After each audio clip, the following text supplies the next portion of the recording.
सभी मित्रों को गुड मॉर्निंग। आप सभी का अपने चैनल के ऊपर स्वागत है। तो हम बात कर रहे थे भारतीय न्याय सुरक्षा संहिता में धारा 51 तक हमने बात कर ली थी। तो धारा 51 से आगे धारा 52 के बारे में हम बात करते हैं। धारा 52, धारा 53, धारा 54, धारा 55 और धारा 56, ये जो सभी धाराएं हैं ये मेडिकल जो है, गिरफ्तार व्यक्ति की मेडिकल के बारे में बात करते हैं। हर धारा में अलग अलग बात लिखी हुई है। आइए शुरू करते हैं। धारा 52, भारतीय नागरिक सुरक्षा संहिता यानी कि BNSS की धारा 52 बलात्कार के आरोपी व्यक्ति की मेडिकल जांच के बारे में है। ठीक है, धारा 52 क्या बोलती है कि बलात्कार के आरोपी व्यक्ति की मेडिकल जांच के बारे में धारा 52 है। ठीक है, धारा 52 में क्या बात कही गई है उसके बारे में हम चर्चा करते हैं।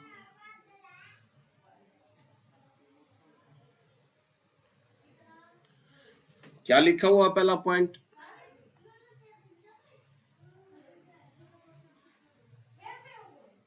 यह जांच क्यों और कब होती है। ठीक है, तो मेडिकल जांच कब और क्यों होती है भाई, धारा 52 में ये जिक्र किया हुआ है।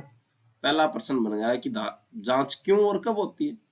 जब किसी व्यक्ति को बलात्कार या बलात्कार की कोशिश के आरोप में गिरफ्तार किया जाता है और पुलिस को लगता है कि उसकी मेडिकल जांच से अपराध के सबूत मिल सकते हैं तो उसकी जांच करवाई जाती है। ठीक है, यानी कि पुलिस जो है, पुलिस को लगता है जब कोई व्यक्ति बलात्कार या तो बलात्कार किया हो या बलात्कार करने की कोशिश के आरोप में पुलिस ने किसी व्यक्ति को गिरफ्तार कर लिया और पुलिस को लगता है कि उसकी मेडिकल जांच से अपराध के सबूत मिल सकते हैं कि इसी ने किया है, तो उसकी जांच करवाई जाती है। ठीक है, मेडिकल जांच करवाई जाती है। ठीक है भाई, अब प्रश्न आ जाता है कि जांच कौन करेगा। तो यही बात भारतीय नागरिक सुरक्षा संहिता की धारा 52 में कही गई थी, मेडिकल जांच कौन करेगा। धारा 51 में भी ये बात कही गई थी कि रजिस्टर्ड जो डॉक्टर है वो करेगा। यहां पे क्या कहा हुआ है धारा 52 में, यह जांच किसी सरकारी अस्पताल के डॉक्टर द्वारा कराई जाएगी। अब बात आ जाती है क्या प्राइवेट डॉक्टर भी जांच कर सकता है। दूसरा पॉइंट क्लियर करता है, अगर 16 किलोमीटर के दायरे में सरकारी डॉक्टर नहीं है तो पुलिस के कहने पर कोई भी रजिस्टर्ड प्राइवेट डॉक्टर भी यह जांच कर सकता है। ठीक है, तो दूसरा पॉइंट यह है कि 16 किलोमीटर के दायरे के अंदर अगर कोई भी सरकारी डॉक्टर नहीं है तो पुलिस के कहने पर कोई भी रजिस्टर्ड प्राइवेट डॉक्टर भी यह जांच कर सकता है। रजिस्टर्ड कहां पे, राज्य सरकार और केंद्र सरकार द्वारा मान्यताकृत डॉक्टर। पॉइंट नंबर 3, इसके लिए कम से कम सब इंस्पेक्टर SI रंग के अधिकारी को रिक्वेस्ट करनी होगी। किसकी, मेडिकल करने की। किससे, डॉक्टर से। ठीक है, क्या जबरदस्ती की जा सकती है, तो मेडिकल के लिए क्या जबरदस्ती की जा सकती है, तो सवाल है हाँ। कानून डॉक्टर को यह अधिकार देता है कि वह सबूत जुटाने के लिए उचित बल का प्रयोग किया हुआ, उचित बल का इस्तेमाल कर सके। यानी अगर आरोपी मना करे तो भी कानूनन उसकी जांच की जा सकती है भाई, मना करने के बाद भी जांच की जा सकती है उचित बल का प्रयोग करके। ये भी धारा 52 में बात कही गई है। ठीक है, जांच क्यों और कब की जाती है ये देख लिया। अब जांच कौन करेगा तो डॉक्टर के बारे में देख लिया। जबरदस्ती की जा सकती है, हाँ जबरदस्ती जांच की जा सकती है। आगे बात करते हैं। मेडिकल रिपोर्ट में क्या क्या होगा ये धारा 51 में भी बात कही गई थी, अब इसमें थोड़ा विस्तार से लिख दिया। तो मेडिकल रिपोर्ट में क्या क्या होगा, ठीक है, मेडिकल रिपोर्ट क्यों किया, ठीक है, क्यों आवश्यकता पड़ी मेडिकल रिपोर्ट की, किस डॉक्टर ने की, जबरदस्ती की या नहीं की, जबरदस्ती की जा सकती है या नहीं की जा सकती मेडिकल रिपोर्ट में, ठीक है भाई। अब मेडिकल रिपोर्ट में बन गई भाई, तो मेडिकल रिपोर्ट में क्या क्या होगा भाई, डॉक्टर बिना किसी देरी के जांच करेगा और में ये बातें लिखेगा भाई, क्या बातें लिखेगा भाई, धारा 52 में साफ लिखा है, नाम पता, आरोपी का नाम और उसे लाने वाले पुलिस वाले का नाम, ये दोनों बातें लिखी जाएंगी भाई कि इस पुलिस वाले के कहने पर क्या हुई थी भाई, मेडिकल जांच हुई थी। उम्र, आरोपी की उम्र लिखी, उम्र क्या वो लिखी जाएगी भाई। चोट के निशान, क्या आरोपी के शरीर पर कोई खरोच या चोट है जो हाथापाई की ओर इशारा करे भाई, ठीक है भाई। डीएनए सैंपल, उसके शरीर से लिए गए बाल, नाखून या अन्य नमूने जिनका इस्तेमाल डीएनए टेस्ट के लिए होगा भाई, ठीक है, तो ये लिखे जाएंगे भाई। अब समय, समय बहुत इंपॉर्टेंट है, ठीक है, और हमारे लिए एक तो समय, एक चोट के निशान और एक उम्र, ये सभी पॉइंट हमारे लिए बहुत क्या है, इंपॉर्टेंट है। सबसे इंपॉर्टेंट है पुलिस वाले का नाम कि कौन पुलिस वाला लेके आया, ठीक है। समय, जांच कब शुरू हुई और कब खत्म हुई इसका सटीक समय होगा भाई, ठीक है। अब निष्कर्ष क्या निकलेगा, डॉक्टर ने जो भी नतीजा निकाला उसका कारण भी लिखना होगा, ठीक है, कि ये फैसला क्यों लिया गया, किस कारण से ये फैसला लिया गया, तो ये है मेडिकल रिपोर्ट, ठीक है। रिपोर्ट का क्या होगा, ठीक है, अब रिपोर्ट बन गई, बता दिया, ये निष्कर्ष निकला है, धारा 52 में ही बात चल रही है।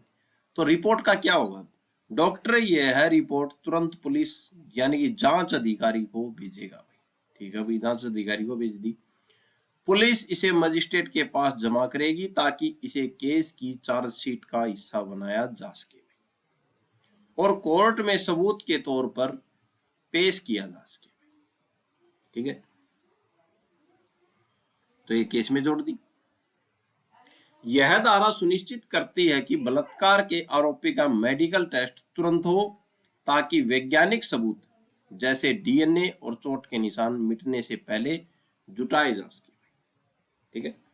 तो बलात्कार के आरोपी का मेडिकल टेस्ट क्या है, तुरंत होना चाहिए, और धारा 52 बलात्कार के आरोपी की मेडिकल टेस्ट के बारे में बात बोलती है, ठीक है। आगे बात करते हैं, अब कुछ केस हैं उनके बारे में बात कही गई है। सुप्रीम कोर्ट और हाई कोर्ट के अलग अलग फैसलों के जरिए यह समझाया गया है कि बलात्कार के मामले में डीएनए टेस्ट और मेडिकल रिपोर्ट क्या अहमियत है, ठीक है। इसे हम 5 बिंदुओं से समझते हैं। डीएनए टेस्ट,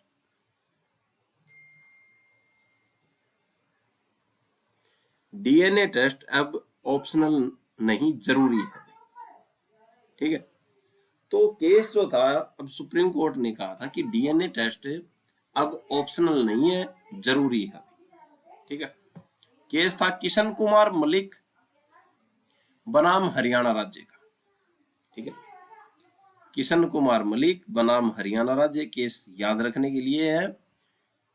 तो इस केस में कोर्ट ने साफ कह दिया कि पुलिस के लिए यह अनिवार्य है कि वह आरोपी और पीड़ित दोनों का डीएनए टेस्ट कराए, ठीक है। पुलिस यानी कि जांचकर्ता अन्वेषकों के लिए यह अनिवार्य है। किशन कुमार मलिक बनाम हरियाणा राज्य वाले केस में सुप्रीम कोर्ट यानी कि ने कहा था, क्या कहा था कि पुलिस अन्वेषकों के लिए यह अनिवार्य है कि वे आरोपी और पीड़ित दोनों का क्या कराएं, डीएनए टेस्ट करवाएं, ठीक है। अब क्यों करवाएं, ताकि आरोपी के वीर्य और पीड़िता के कपड़ों पर मिले दागों का मिलान हो सके। यह वैज्ञानिक तरीका है भाई, जिससे पक्का हो जाता है कि आरोपी वही व्यक्ति है या नहीं भाई। ठीक है, नीचे कारण भी दे दिया कि क्यों करवाना चाहिए डीएनए टेस्ट। इस केस में ये बात बोल रही थी। आगे बात करते हैं, अगर पीड़िता झूठ बोल रही हो तो, ठीक है, जो पीड़ित पक्षकार है, पीड़ित महिला वो झूठ बोल रही हो, उसी केस किशन कुमार मलिक में एक और बात कही थी। तो इसी केस में किशन कुमार मलिक बनाम हरियाणा राज्य में एक और बात कही थी। क्या बात कही?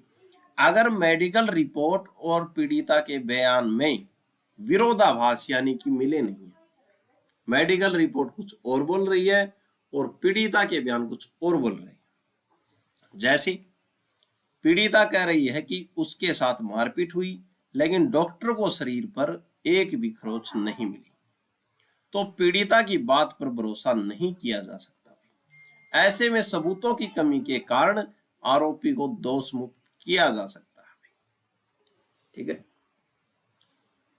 तो अगर पीड़िता झूठ बोल रही है तो आरोपी को दोष मुक्त किया जा सकता है। ठीक है, यह है मेडिकल रिपोर्ट। इसी मामले में ये बात कही थी किशन कुमार मलिक वाले मामले। ठीक है, आगे बात करते हैं, डीएनए के लिए खून लेना मौलिक अधिकारों का उल्लंघन नहीं भाई। ठीक है, अब नार्को टेस्ट और पोलोग्राफी टेस्ट हमने धारा 51 में देखा था कि वो हमारे मौलिक अधिकारों के खिलाफ है, लेकिन यहाँ पे ऐसे बोला कि डीएनए के लिए खून लेना मौलिक अधिकारों का उल्लंघन नहीं है। केस कौन था? अलप्पा बनाम कर्नाटक राज्य। अलप्पा बनाम कर्नाटक राज्य में कोर्ट ने साफ किया कि अगर पुलिस डीएनए टेस्ट के लिए आरोपी का खून का नमूना लेती है तो आरोपी यह नहीं कह सकता कि यह उसके अधिकारों के खिलाफ है। यह पूरी तरह कानूनी और वैध है। ठीक है, ये याद रखना, अलप्पा बनाम कर्नाटक राज्य। इस मामले में कोर्ट ने बात कही थी कि डीएनए टेस्ट लेने के लिए आरोपी का खून का नमूना लेती है पुलिस, तो आरोपी यह नहीं कह सकता कि यह उसके अधिकारों के खिलाफ है। यह पूरी तरह कानूनी और वैध है। ठीक है, आगे बात करते हैं,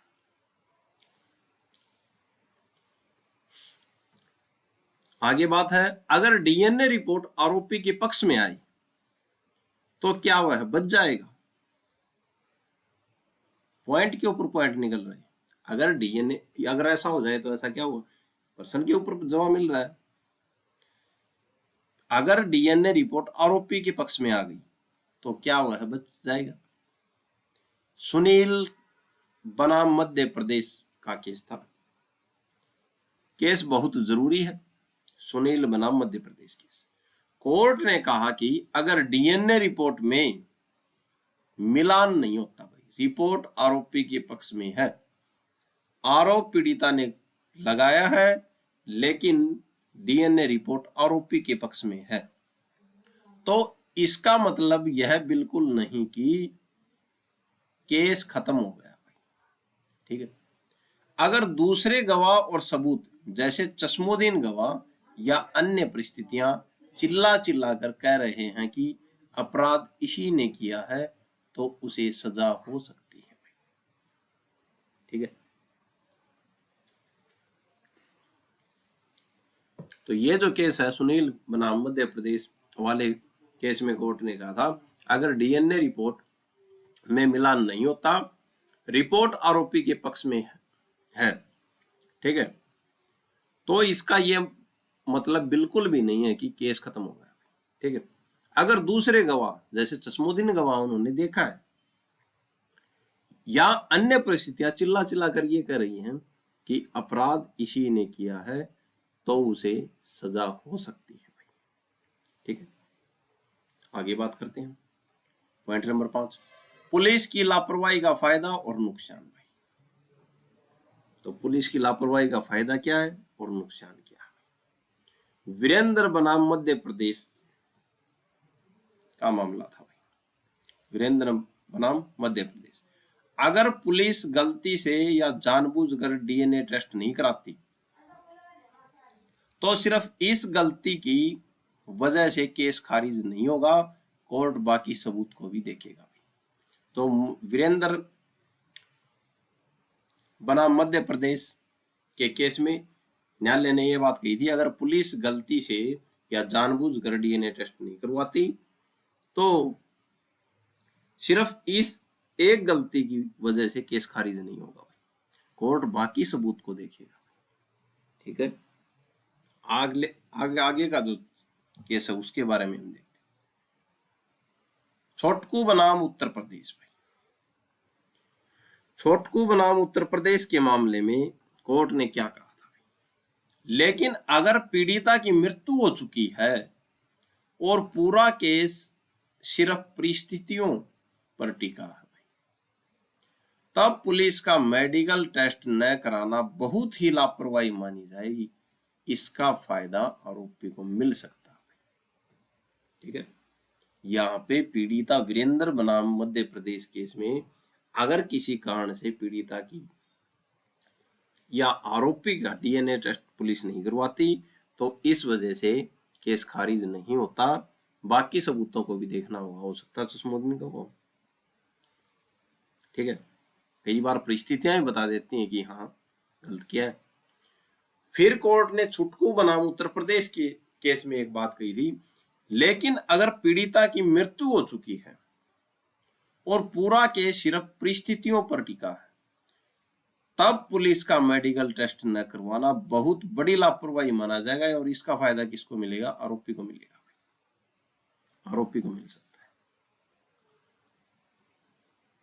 ठीक है, आगे देखते हैं। भाई कानून कहता है कि डीएनए टेस्ट सबसे पक्का सबूत है और पुलिस को इसे हर हाल में कराना चाहिए। ठीक है, लेकिन कानून यह भी समझाता है कि कभी कभी विज्ञान फेल हो सकता है या पुलिस लापरवाही कर सकती है, इसलिए सजा देने के लिए बाकी गवाहों और सबूतों को भी बराबर तवज्जो दी जाती है। ठीक है, बात करते हैं अब धारा 52 की। ठीक है, ये यहां से धारा 52 ही जो है चल रही है, इसके एक और पॉइंट है धारा 52। धारा 52 आरोपी का मेडिकल और धारा 184 पीड़िता का मेडिकल, दोनों ही सिक्के के दो पहलू हैं। ठीक है, सिक्के के दो पहलू हैं दोनों ही, एक तो धारा 52 आरोपी का मेडिकल होगा और एक धारा 184 ये पीड़िता का मेडिकल, दोनों ही सिक्के के दो पहलू हैं और केस को साबित करने के लिए दोनों की रिपोर्ट बहुत मायने रखती है भाई। ठीक है, अब आरोपी का मेडिकल भी बता दिया धारा 52 में और 148 में पीड़िता का मेडिकल भी, सिक्के के दोनों पहलू हैं, एड भी और टेल, और दोनों रिपोर्टें मायने रखती हैं किसी केस को बनाने में और बिगाड़ने में। आगे बात करते हैं।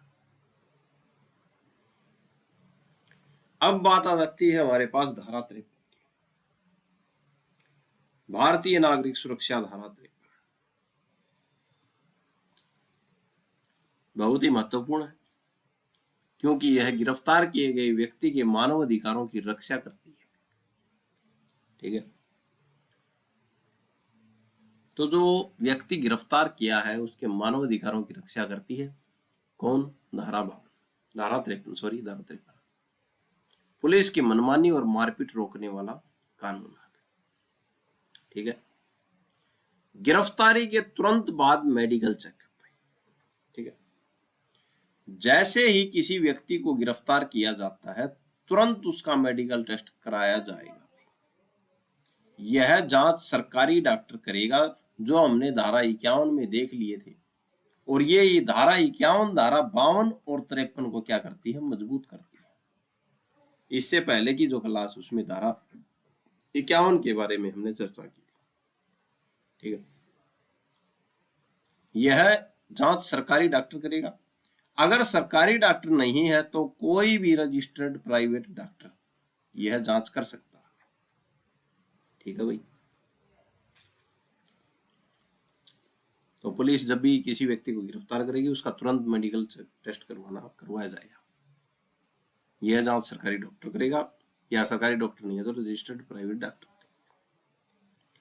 महिलाओं के लिए विशेष सुरक्षा क्या है इसमें, धारा 53 में, अगर गिरफ्तार किया गया व्यक्ति महिला है तो उसकी जांच केवल एक महिला डॉक्टर ही करेगी। ये पत्थर की लकीर हमने धारा 51 में देख ली। अगर महिला डॉक्टर उपलब्ध नहीं है तो किसी पुरुष डॉक्टर की देखरेख में भी जांच नहीं होगी। ठीक है,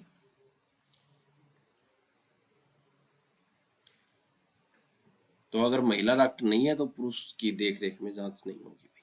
ठीक है, वहां एक महिला डॉक्टर या महिला मेडिकल जो प्रैक्टिस करने वाली होती है उसका होना अनिवार्य है भाई। ठीक है, अगर महिला डॉक्टर या पुलिस नहीं, महिला मेडिकल जो प्रैक्टिस करने वाली है अगर वो वहां पे मौजूद हैं तो उनकी मौजूदगी में एक डॉक्टर भी क्या है, जांच कर सकता है। ठीक है,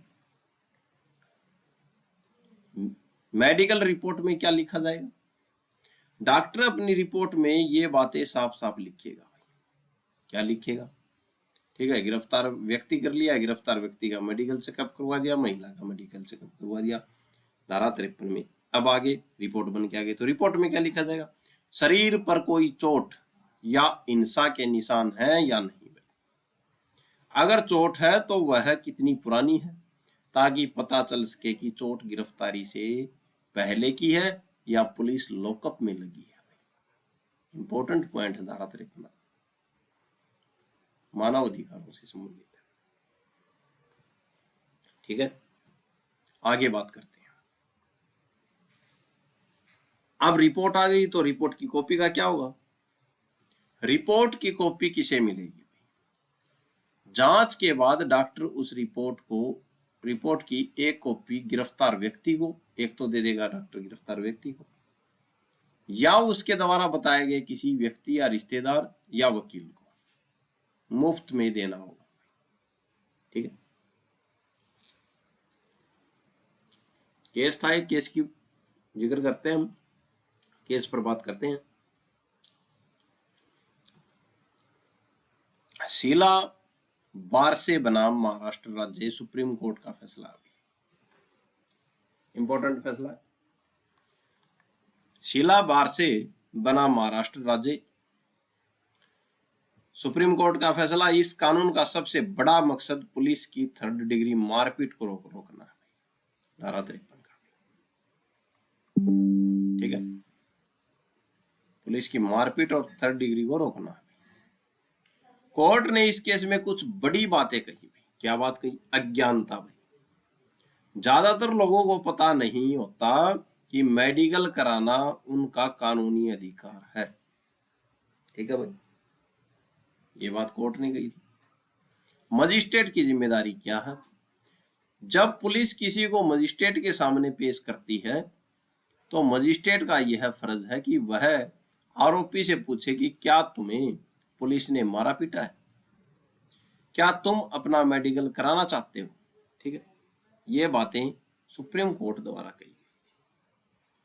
ठीक, पुलिस पर लगाम, अगर गिरफ्तारी के तुरंत बाद मेडिकल हो जाता है तो फिर जेल भेजने से पहले दोबारा मेडिकल होता है। तो पुलिस बीच में आरोपी को क्या कर सकती है, मार सकती है, पीट सकती है, उसको प्रताड़ित कर सकती है, करने की हिम्मत नहीं करेगी भाई। ठीक है, अगर क्या है, अगर गिरफ्तारी के तुरंत बाद मेडिकल हो जाता है और फिर जेल भेजने से पहले दोबारा मेडिकल हो जाता है तो पुलिस बीच में आरोपी को मारे पीटे या जो प्रताड़ित है करने की हिम्मत नहीं करेगी, क्योंकि मेडिकल में साफ आएगा। क्योंकि अगर शरीर पर नए निशान मिले तो पुलिस फंस सकती है भाई इस मामले में कि पुलिस ने पीटा इसको। ठीक है, तो एक तो गिरफ्तारी के तुरंत बाद, फिर जेल भेजने से पहले मेडिकल टेस्ट होगा। ये बात सुप्रीम कोर्ट द्वारा कही गई। आपकी प्रार्थना पर भी मेडिकल नोट। ये बात नंबर 3 कर रखी है कि मजिस्ट्रेट आपसे पूछेगा कि आपने, जो पुलिस ने आपको मारा पीटा तो नहीं है, क्या आप अपना मेडिकल कराना चाहते हैं। अब यही बात नीचे कर दी कि आपकी प्रार्थना पर भी मेडिकल नहीं। अगर पुलिस खुद मेडिकल नहीं करा रही तो गिरफ्तार व्यक्ति खुद मजिस्ट्रेट से रिक्वेस्ट कर सकता है कि उसका मेडिकल कराया जाए। अगर मजिस्ट्रेट को लगता है कि यह मांग जायज है और आरोपी केस को लटकाने के लिए ऐसा नहीं कर रहा तो वह मेडिकल का आदेश दे देगा। वह मेडिकल का आदेश दे देंगे भाई, ठीक है। तो मजिस्ट्रेट के सामने रिक्वेस्ट भी कर सकता है और बोल दे कि पुलिस ने मेरे को मारा पीटा है कि मेरा मेडिकल होना चाहिए, तो मजिस्ट्रेट साहब मेडिकल करवा देते हैं। तो धारा 53 एक सुरक्षा कवच है भाई। यह सुनिश्चित करती है कि कोई भी व्यक्ति पुलिस की हिरासत में अमानवीय व्यवहार का शिकार न हो, ठीक है। यह डॉक्टर, मजिस्ट्रेट और खुद आरोपी को अधिकार देती है कि वे शरीर पर मौजूद हर निशान का हिसाब रखें, ठीक है। आगे बात करते हैं। बात आ जाती है अब धारा 54 के ऊपर।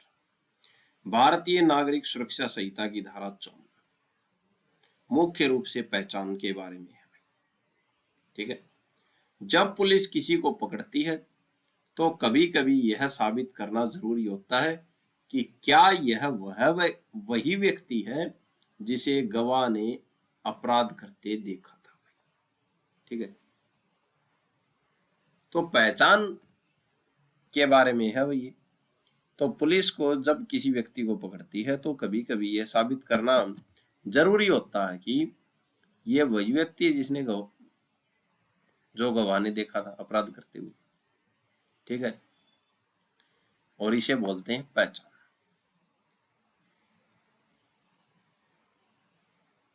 और बात आ जाती है अब, इसको पुलिस की जो भाषा है उसमें बोलते हैं शिनाख्त। शिनाख्त बोलते हैं इसको। तो शिनाख्त क्या है भाई, ये बात करते हैं हम। धारा 54 में ये बात कही गई है। जब पुलिस किसी को गिरफ्तार करती है और यह पक्का करना चाहती है कि क्या यही असली अपराधी है तो वह कोर्ट से इजाजत मांगती है कि गवाहों के सामने इसकी पहचान कराई जाए। इसे कानूनी भाषा में शिनाख्त परेड भी कहते हैं, ठीक है। इंपॉर्टेंट प्रश्न, शिनाख्त परेड क्या? तो जब पुलिस किसी को गिरफ्तार करती है और यह पक्का करना चाहती है कि क्या यही असली अपराधी है तो वह कोर्ट से इजाजत मांगेगी कि आप मुझे इजाजत दो कि हम गवाहों के सामने इसको पेश करके ये पक्का कर लें कि अपराध इसी व्यक्ति ने किया है। और इसी को क्या बोलते हैं, शिनाख्त बोलते हैं, ठीक है। कोर्ट के सामने एप्लीकेशन दे दी, कोर्ट के सामने पुलिस ने बोल दिया, अब कोर्ट क्या करेगा? कोर्ट का आदेश। धारा 54 में पहचान के बारे में कोर्ट का आदेश क्या है? कोर्ट आदेश, पुलिस थाने का इंचार्ज एसएचओ कोर्ट में अर्जी देगा, ठीक है। अभी अर्जी दे दी, कोर्ट यह तय करेगा कि पहचान की प्रक्रिया कैसी होगी भाई। अब कोर्ट तय करेगा कि पहचान की प्रक्रिया कैसी होगी। दिव्यांग व्यक्तियों के लिए खास नियम है भाई इसमें, ठीक है। अगर पहचान कराने वाला व्यक्ति यानी कि गवाह मानसिक या शारीरिक रूप से कमजोर है तो उसके लिए नियम और सख्त है, ठीक है भाई। अब जो गवाह जो है वो मानसिक या शारीरिक रूप से कमजोर है तो उसके लिए नियम क्या है, सख्त है। दिव्यांग व्यक्तियों के लिए खास नियम, ये धारा 54 में बात कही गई है। क्या नियम है? पहचान की पूरी प्रक्रिया मजिस्ट्रेट की देखरेख में होगी। तो जो पहचान करवाई जा रही हो मजिस्ट्रेट की देखरेख में, मजिस्ट्रेट साहब की देखरेख में क्या होगी, प्रक्रिया होगी पूरी, ठीक है। मजिस्ट्रेट साहब यह सुनिश्चित करेंगे कि गवाह को कोई परेशानी न हो, जैसे उसके घर जाकर या उसे आरामदायक माहौल देकर पहचान कराई जाए। ठीक है, क्योंकि दिव्यांग व्यक्ति है, मानसिक एवं शारीरिक रूप से कमजोर व्यक्ति है। ठीक है, तो इसको किसी प्रकार का क्या नहीं हो, ये आरामदायक माहौल देकर पहचान कराई जाए। ठीक है, और पूरी प्रक्रिया मजिस्ट्रेट साहब की देखरेख में होगी। ठीक है, इसकी पूरी वीडियो रिकॉर्डिंग की जाएगी ताकि बाद में कोई गड़बड़ी न हो सके। ठीक है, तो पूरी क्या की जाएगी, जब गवाह यानी कि दिव्यांग के बारे में है, ये जो दिव्यांग व्यक्तियों के लिए खास नियम है, उन नियमों में है कि पूरी वीडियो रिकॉर्डिंग की जाएगी ताकि बाद में कोई गड़बड़ी न हो। ठीक है, आगे बात करते हैं। जरूरी अदालती फैसले। यहां कोर्ट के पहचान के दायरे को और बढ़ा दिया। ठीक है, कैसे बढ़ाया? केस था काथी डेविड राजू बनाम आंध्र प्रदेश। काथी डेविड राजू बनाम आंध्र प्रदेश। कोर्ट ने कहा था, इसमें कोर्ट ने कहा कि पहचान का मतलब सिर्फ चेहरा देखना नहीं है, अगर जरूरत पड़े तो आरोपी को डीएनए टेस्ट के लिए मजबूर किया जा सकता है। ठीक है, रिपोर्ट के आधार पर उसकी पहचान पक्की की जा सकती है। तो ये ही नहीं कि चेहरा ही देखना जरूरी है, अगर जरूरत पड़े तो डीएनए टेस्ट भी करवाया जा सकता है। ये काथी डेविड राजू बनाम आंध्र प्रदेश केस में कोर्ट ने कहा था। ठीक है भाई, पहचान के लिए। आगे बात करते हैं। रितेश सिन्हा बनाम उत्तर प्रदेश के मामले में कोर्ट ने क्या कहा था? इस केस में सुप्रीम कोर्ट ने एक और बड़ी सख्ती दी भाई। कोर्ट ने कहा कि मजिस्ट्रेट आरोपी को अपनी आवाज का नमूना देने के लिए कह सकता है कि आप अपनी आवाज का नमूना दो, वॉइस सैंपल दो।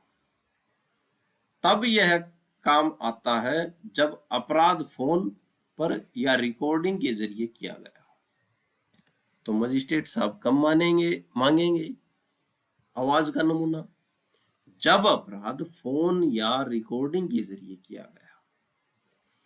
धारा 54 का मतलब है कि पुलिस कोर्ट की मदद से आरोपी की पहचान पक्की करता है। ठीक है, परमिशन कहां से मांगनी होती? कोर्ट से। इसमें अब सिर्फ चेहरा ही नहीं बल्कि डीएनए और आवाज को भी पहचान का हिस्सा मान लिया गया। और आवाज को किस केस में माना? रितेश सिन्हा बनाम उत्तर प्रदेश के केस में। डीएनए काथी डेविड राजू बनाम आंध्र प्रदेश के केस में ये बात कही थी। ठीक है, आगे बात करते हैं हम। धारा 55 की बात करते हैं। ठीक है, धारा 55 में क्या लिखा हुआ है? आइए शुरू करते हैं। भारतीय न्याय सुरक्षा संहिता की धारा 55। जब बड़ा पुलिस अफसर अपने जूनियर को गिरफ्तारी के लिए भेजे, यानी कि बड़ा पुलिस अफसर है और अपने जूनियर को जैसे कांस्टेबल को भेज दिया गिरफ्तारी के लिए भेजे, तो क्या होगा? अक्सर ऐसा होता है कि थाने का इंचार्ज एसएचओ खुद न जाकर अपने नीचे काम करने वाले किसी पुलिस कर्मचारी यानी कि कांस्टेबल या हेड कांस्टेबल को किसी को गिरफ्तार करने भेजता है। ऐसे में कानून का पालन कैसे होगा भाई? यह धारा बताती है। धारा कौन सी? धारा 55। अब एसएचओ आपको गिरफ्तार करने आया नहीं, आपसे कोई अपराध हो गया और कांस्टेबल आ रहा है, तो उसके लिए क्या प्रावधान है? धारा 55 में लिखित आदेश होगा भाई। पहला है लिखित आदेश। अगर कोई पुलिस अफसर खुद मौजूद नहीं है और अपने जूनियर को किसी को बिना वारंट गिरफ्तार करने भेज रहा है तो उसे एक लिखित पर्चा देना होगा। ठीक है, कौन देगा लिखित पर्चा? जो पुलिस अधिकारी जो है वो देगा। ठीक है, पुलिस अफसर लिखित पर्चा देना होगा। ठीक है, पर्चे में क्या लिखा होगा? अब बात यह भी जबरदस्त है। पर्चे में क्या लिखा हुआ? कांस्टेबल को पर्चा देके भेज दिया, फलाने को गिरफ्तार करो। पर्चे में क्या लिखा हुआ? उस लिखित आदेश में साफ साफ लिखा होगा कि किसे गिरफ्तार करना है और किस जुर्म के लिए गिरफ्तार किया जा रहा है। ये दोनों बातें लिखी होंगी। ठीक है, तो रिटन ऑर्डर होता है, लिखित आदेश होता है। ठीक है, लिखित पर्चा। तो इस पर्चे में लिखा होगा कि किसे गिरफ्तार करना है और किस जुर्म में गिरफ्तार किया जा रहा है भाई तुमको। ठीक है भाई। बात नंबर 3, आरोपी को सूचना। गिरफ्तारी करने वाला जूनियर अफसर उस व्यक्ति को गिरफ्तार करने से पहले बताएगा कि उसे किस आदेश के तहत पकड़ा जा रहा है। ठीक है, कांस्टेबल है तो कांस्टेबल बताएगा कि किस आदेश के तहत आपको पकड़ा जा रहा है। एसएचओ बड़े अफसर ने आदेश दिया, उसका आदेश बताया जाएगा कि ऐसे ऐसे आपको पकड़ा जा रहा है। देखने का अधिकार भी, अगर गिरफ्तार होने वाला व्यक्ति वह लिखित आदेश देखना चाहे तो पुलिस वाले को वह उसे दिखाना होगा। ये चारों पॉइंट इंपॉर्टेंट है, धारा 55 में ये बात कही गई है। ठीक है, अब हमने पहले देखा था धारा 35, तो उसका एक नोट आ जाता है यहाँ पे। धारा 35 जो पुलिस को सीधे गिरफ्तारी की शक्ति देता है, पर इसका कोई असर नहीं पड़ेगा धारा 55 का। यानी अगर पुलिस के सामने कोई अपराध हो रहा है तो वह बिना लिखित आदेश के तुरंत पकड़ सकती है। ये धारा 55 में बात थी। तो धारा 35 में बात थी। तो धारा 35 पे इसका कोई असर नहीं पड़ेगा धारा 55 का। ठीक है, क्योंकि अपराध पुलिस के सामने हुआ था। ठीक है, और ये अपराध पहले हो रखा है और पुलिस ने क्या किया है, जो पुलिस अफसर जो है वो अपने जूनियर को गिरफ्तारी करने के लिए भेज रहा है। ठीक है, तो धारा 35 पे धारा 55 का कोई प्रभाव नहीं पड़ेगा। धारा 35 में पुलिस को सीधे गिरफ्तार करने की शक्ति है क्योंकि अपराध पुलिस के सामने हुआ है। धारा 35 में, धारा 35 हमने बहुत पहले देख ली थी, उसमें क्लास है, आप देख सकते हैं। आगे बात करते हैं। धारा 56, भारतीय नागरिक सुरक्षा संहिता की धारा 56 गिरफ्तार व्यक्ति के स्वास्थ्य और सुरक्षा की जिम्मेदारी। ठीक है भाई, तो धारा 56 कहती है कि गिरफ्तार व्यक्ति का स्वास्थ्य और सुरक्षा की जिम्मेदारी। यह धारा मानवीय संवेदना और अधिकारों पर आधारित है। यह पुलिस या उस व्यक्ति पर कानूनी जिम्मेवारी डालती है। यानी कि यह धारा 56 पुलिस या उस व्यक्ति पर कानूनी जिम्मेवारी डालती है जिसने किसी को पकड़ा है। ठीक है, और हमने देखा था कि प्राइवेट व्यक्ति भी पकड़ सकता है। ठीक है, तो कानूनी जिम्मेवारी डालती है गिरफ्तार व्यक्ति के स्वास्थ्य के लिए और उसकी सुरक्षा के लिए। देखभाल का कर्तव्य, जिस भी पुलिस अधिकारी या व्यक्ति की कस्टडी यानी कि अभिरक्षा में आरोपी है, ठीक है, यह उसकी जिम्मेदारी है कि वह आरोपी के स्वास्थ्य और सुरक्षा पर पूरा ध्यान रखे। ठीक है, तो स्वास्थ्य और सुरक्षा पर पूरा ध्यान रखा जाएगा। ठीक है, यह धारा 56 में बात कही गई है। पॉइंट नंबर 2, लापरवाही की मनाही। अगर हिरासत में किसी व्यक्ति की तबीयत खराब होती है या उसे कोई खतरा है तो पुलिस उसे नजरअंदाज नहीं कर सकती, उसे उचित इलाज और सुरक्षा देनी होगी। ठीक है, तो अगर हिरासत में किसी व्यक्ति की तबीयत खराब होती है या उसे कोई खतरा होता है तो पुलिस उसे नजरअंदाज नहीं कर सकती, उसे उचित इलाज और सुरक्षा देनी होगी। ठीक है, ये बात धारा 56 में कही गई है। धारा 55, एक सीनियर अधिकारी अपने जूनियर अधिकारी को क्या करता है, जूनियर अधिकारी को क्या करता है, आदेश देता है किसी को गिरफ्तार करने के लिए, लिखित में देता है और वो लिखित आदेश जिसको गिरफ्तार किया जा रहा है उसको बताना होता है और वो देख भी सकता है। धारा 56 क्या तय करती है, गिरफ्तार व्यक्ति के स्वास्थ्य और सुरक्षा की जिम्मेदारी जिसकी वो अभिरक्षा में है। ठीक है, उसकी जान माल की रक्षा करना पुलिस का काम है। ठीक है, तो ये आज हमने धारा 56 तक देख ली है। आशा है आपको समझ में आई होंगी, और आज के लिए इतना ही। धन्यवाद। धन्यवाद।